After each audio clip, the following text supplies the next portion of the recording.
मैं बहन भाइयों में दरमियानी थी। एक बड़ा भाई था और एक छोटी बहन। इनका रंग गोरा नहीं मगर साफ ज़रूर था। दूसरी तरफ मैं सांवली रंग की थी। अभी होश संभाला ही था तो मैंने लोगों को अपने वालिदैन से मजाक करते देखा।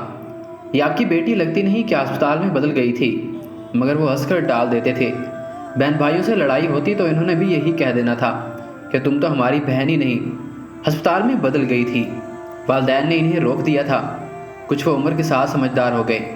इन्होंने ऐसा कहना बंद कर दिया। मोहल्ले में या स्कूल में जब बच्चों के साथ खेलती थी तो अगर कभी किसी बात पर इनसे लड़ाई हो जाती तो वो भी काली होने का ताना देते।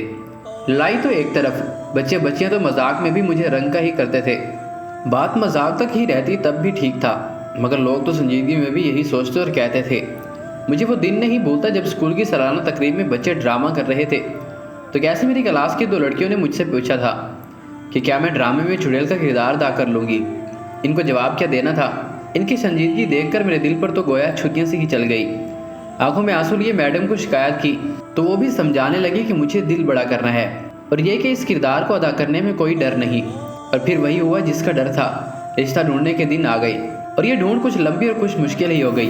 अव्वल तो कोई आता नहीं था, अगर कोई भूल के आ भी जाता तो देख कर चला जाता। दिन महीनों में बदलने लगे और महीनों सालों का रूप धारने लगे। मेरी शख्सियत पर छाए पर मजीद गहरे होने लगे।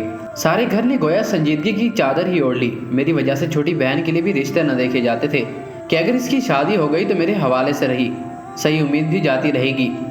एक मुझे अपनी परेशानी कम थी कि इस छोटी बहन की फिक्र ने भी आ घेरा। और फिर एक दिन मेरी भी हाँ हो गई। शायद सही कहते हैं जोड़े आसमानों पर बनते हैं। नवीद 7 बहन भाइयों में सबसे बड़े थे। वालिद साहब का कहीं बचपन में इंतकाल हो गया तो छोटी उम्र में ही भारी जिम्मेदारियों का बोझ आन पड़ा। एक एक करके सबको पढ़ाते और फिर इनकी शादी करते। अपने तो तकरीबन उम्र ही निकल गई। किसी बैंक में कैशियर थे, 40 के लगभग में होंगी। कम बालों चश्मे के साथ तो प्रोफेसर ही लगते थे।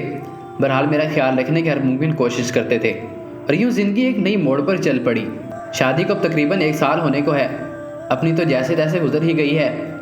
ये जो आज मैं आपसे मुखातिब हूँ और जो मजबूती के बंधन टूट गए हैं, आंखों से आंसू रवा हैं, होंठों से लफ्ज़ नहीं निकल पा रहे। मैं अस्पताल के एक बिस्तर पर मौजूद हूँ। कल अल्लाह ताला ने एक बेटी से नवाजा है। मेरे पहलू में लेटी हुई है और अपनी माँ पर गई है।